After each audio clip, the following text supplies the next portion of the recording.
Good day, everybody, and welcome to another edition of the Military and Foreign Affairs Network. I am your host, the voice of reason. Today, we have now entered day 75 of the ongoing war between Russia and Ukraine.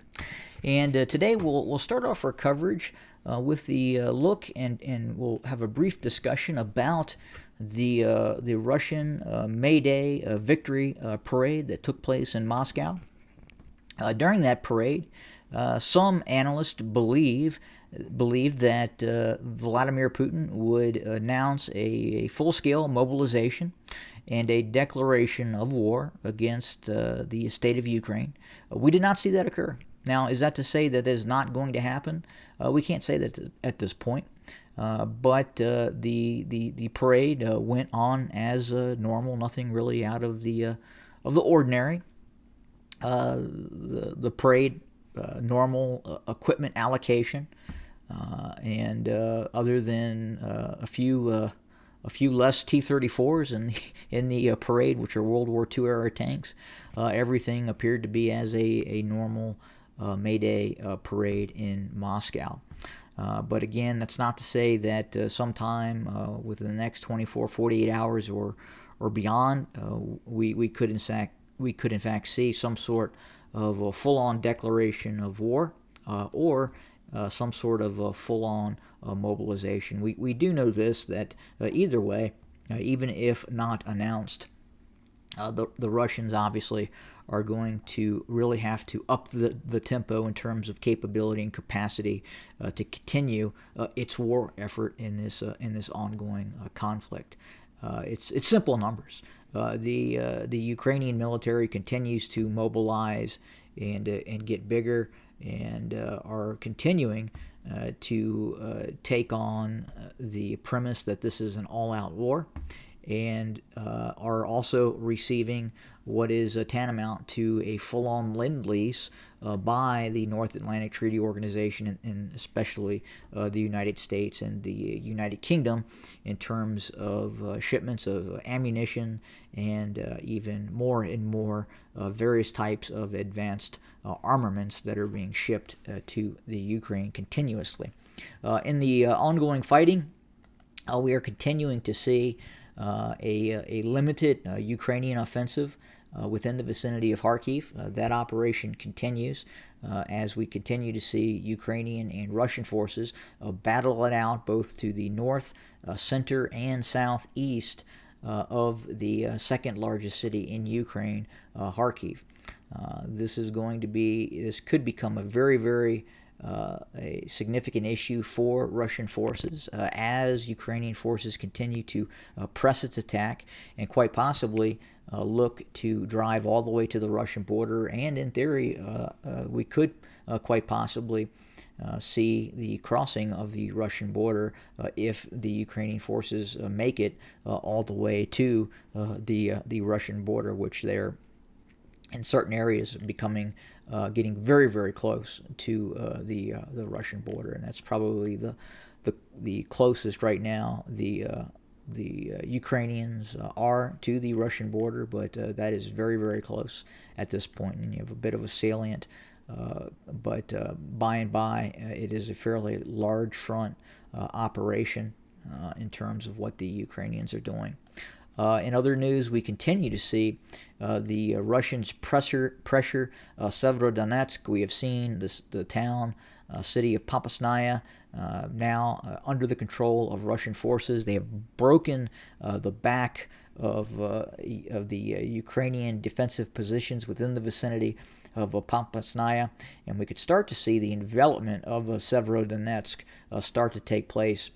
We continue to see the Russians driving to the south and to the north of the major town of Severodonetsk, and out of fear of being fully enveloped, we do know that Ukrainian forces have started to withdraw some of its assets from Severodonetsk.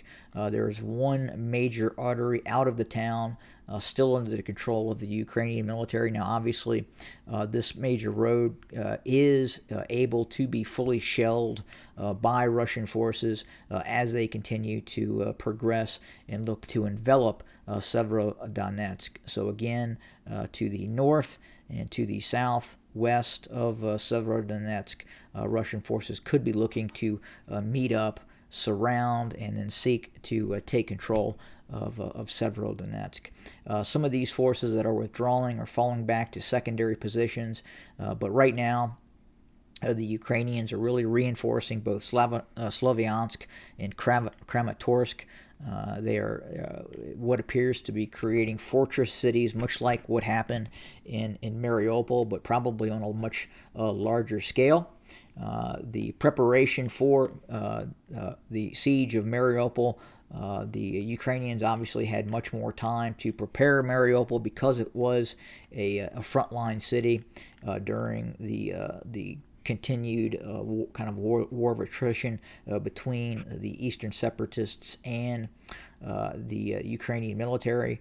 But right now, Kramatorsk and Sloviansk are being fortified and have been fortified over the course of the last several weeks, and we can anticipate some rather fierce resistance coming from Ukrainian forces as they defend Sloviansk and Kramatorsk.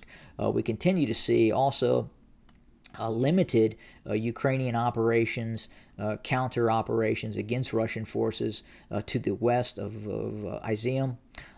We see a small unit Ukrainian tactics being employed, especially in these forested areas to the west of Izium. Again, this is not a very urbanized terrain, but consists of very, very heavy forested. And as we know, it is getting greener and greener as the day goes by in Ukraine, and that is only going to benefit the Ukrainian army more as it continues to operate in this area with these small anti-tank guided weapons teams that continue to harry and going after Russian frontline units, to include even artillery units that we know are now being widely utilized by the Russian army to wear out and degrade Ukrainian forces. We've also received reports that there is a fairly significant fire ongoing in this forested area.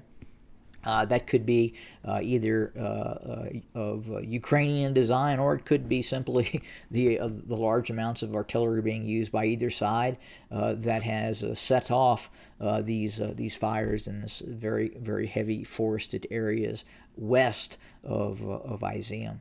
But the fighting continues, very, very heavy, taking place.